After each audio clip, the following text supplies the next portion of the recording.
আজকের রেসিপি রাঙালুর গোলাপ জামুন কীভাবে তৈরি করব ভিডিওতেই সেটা তোমাদের শেয়ার করছি। দেখো বড় সাইজের 3 পিস রাঙালু নিয়েছি। এটা ভালো করে ছাড়িয়ে পরিষ্কার করে প্রেসার কুকারে সেদ্ধ করে নিলাম। এবার এটা ভালো করে আমি হাত দিয়ে মেখে নেব।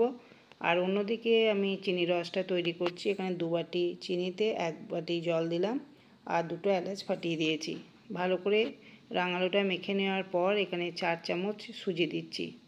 এবার আর দেব পরিমাণ মতো নুন আর হাফ চামচ খাবার সোডা। সব কিছু ভালো করে মেখে 15 মিনিটের জন্য রেস্টে রাখতে হবে, যাতে সুজিটা ভালোভাবে রাঙালুর সাথে মিশে যায়।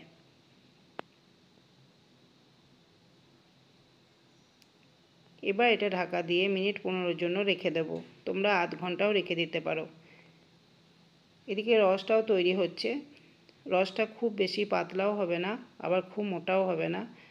রসটা হয়ে গেলে আমি একটা অন্য পাত্রে নামিয়ে রাখবো, কিন্তু গোলাপ জামুনগুলো যখন ছাড়বো রসটা হালকা গরম থাকতে হবে।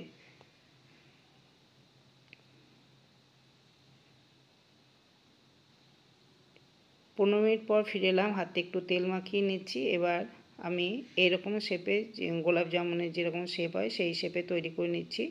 তোমরা অন্যরকম শেপ দিয়েও এটা তৈরি করতে পারো।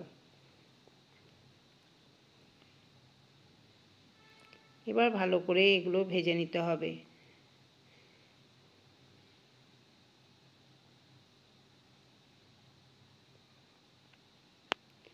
তেলটাকে ভালো করে গরম করে নিতে হবে।